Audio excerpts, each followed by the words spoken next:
We humans have always been amazed by the world around us.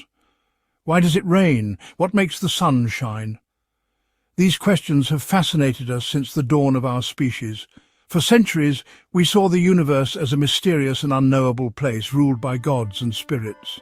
But then a new way of thinking emerged. We began to see the universe not as a divine creation, but as a machine. This shift, from a natural worldview to a mechanical one, was a turning point in human history.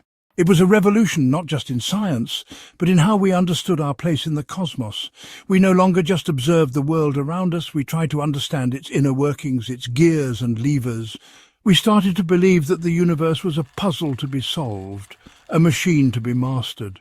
This new understanding wasn't just philosophical, it was practical. By understanding the laws of nature, we could use them to our advantage. We could build machines, not just to understand the universe, but to reshape it. But this newfound power came with a heavy responsibility. The machines we create are only as good as the minds that build them. And as we move forward in this mechanical age, we must never forget the human heart that beats at its core. The idea of a mechanical universe didn't just appear overnight, it was the high point of centuries of thought and experiments. One of the key figures in this intellectual revolution was the 17th century English philosopher and scientist Francis Bacon. Bacon believed that knowledge is power, but not just any kind of knowledge. He championed experimental science, the idea of testing hypotheses through observation and experiments. Bacon argued that to truly understand nature, we need to take it apart, break it down into its components. He envisioned a new scientific method based on empirical evidence and rigorous testing. He believed this approach would allow us to unlock the secrets of the universe and harness its power for the good of humankind. Bacon's ideas were revolutionary for his time. He challenged the traditional Aristotelian worldview, which was based on logic and deduction. Instead, he proposed a more hands-on approach, urging scientists to get their hands dirty, to experience and observe the world firsthand.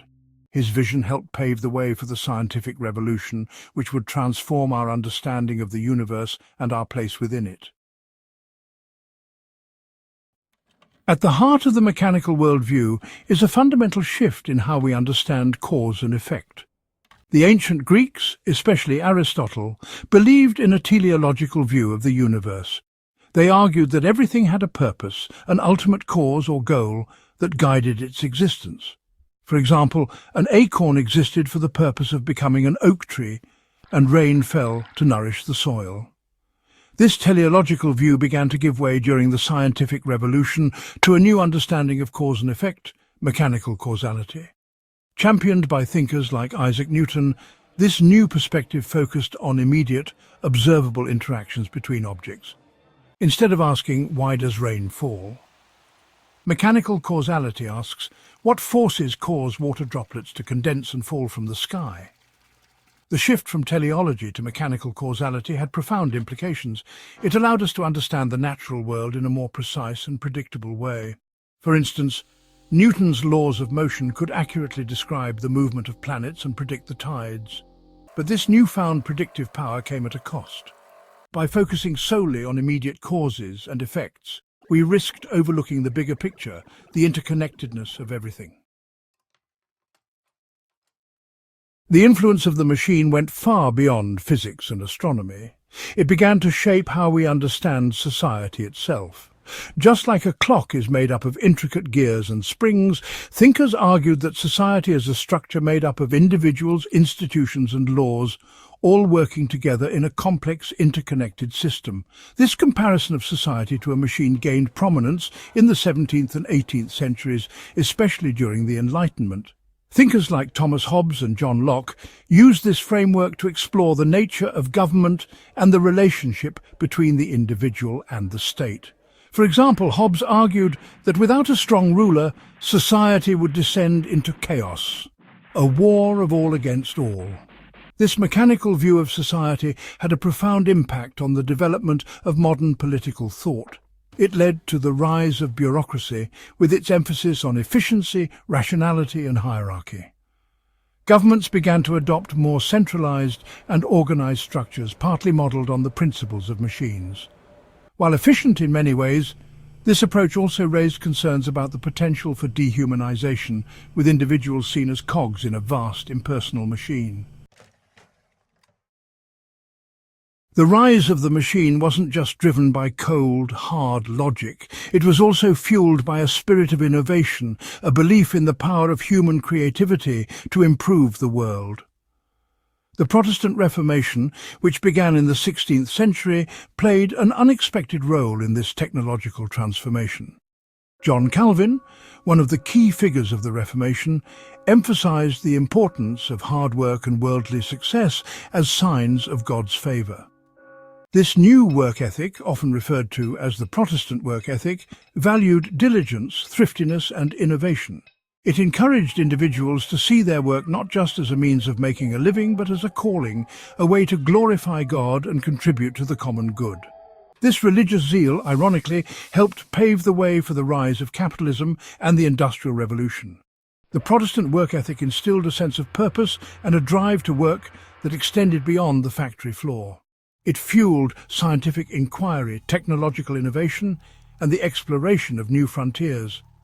This spirit of restless ambition, rooted in religious fervor, would eventually transcend its theological origins and become a defining characteristic of the modern world. The Industrial Revolution, starting in the late 1700s, was a big moment for how people and machines interacted. A new type of machine, powered by steam and coal, changed the world. Factories popped up all over Europe and North America. Their smokestacks became a symbol of progress and the promise of better times. But these machines didn't just change the world around us, they changed how we worked too. Jobs that used to be done by skilled craftspeople were now often done by machines operated by workers with less training. The factory floor became a symbol of both progress and alienation, a place where workers toiled alongside machines, their lives increasingly set to the rhythm of the assembly line. The shift from a craft-based economy to one dominated by mass production had huge social and economic consequences. It led to the rise of the working class and new kinds of social unrest and inequality. The relationship between humans and machines got more complicated. People were amazed by their power, but also worried about machines replacing human workers. As the 20th century began, the speed of technological innovation greatly increased. Electricity replaced steam as the main power source, and new materials like steel and concrete allowed us to build bigger, bolder, and more complex machines. The invention of the car and the airplane shrunk distances, connecting people and places in ways never seen before. But perhaps the most life-changing invention of the 20th century was the computer. This electronic marvel, initially the size of a room, quickly shrunk down to something that could fit on our desks and eventually in our pockets. The computer launched the information age, a time of incredible access to information and communication. With each new technological breakthrough, the line between human and machine became increasingly blurred. We created prosthetic limbs that can mimic the movements of our own bodies and pacemakers that can regulate our heartbeats. These advancements have raised deep ethical and philosophical questions about the nature of humanity and the limits of technology. Today we stand at the dawn of a new era in the human-machine relationship, the age of artificial intelligence.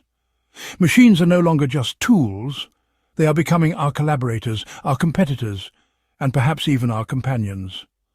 Algorithms, the lines of code that dictate how machines think and learn, are increasingly shaping our world. From the news we read to the products we buy, this new age of intelligent machines promises to revolutionize countless aspects of our lives, from healthcare and transportation to education.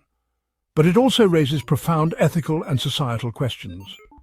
As machines become smarter and more autonomous, how can we ensure they are used for good and not for harm?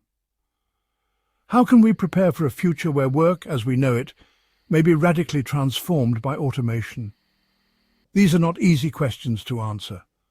They require careful consideration, thoughtful discussion, and a willingness to adapt to a rapidly changing world. Recognizing that the future we create will be shaped by the choices we make today, we must approach this new age with both a sense of wonder and a healthy dose of caution. The story of the relationship between humans and machines isn't over yet. It's a story that keeps evolving with each passing day, each new invention, every line of code that's written. It's a story of both promise and peril, of progress and its unintended consequences. As we journey into this uncharted territory, it's crucial that we remember our humanity. The machines we create are a reflection of ourselves, our creativity, our dreams, and our fears. They are tools, but they are also more than that. They are mirrors reflecting back at us our own values and aspirations. The future of the human-machine relationship depends not just on our technological prowess, but also on our wisdom, our compassion, and how deeply we can tap into the human spirit.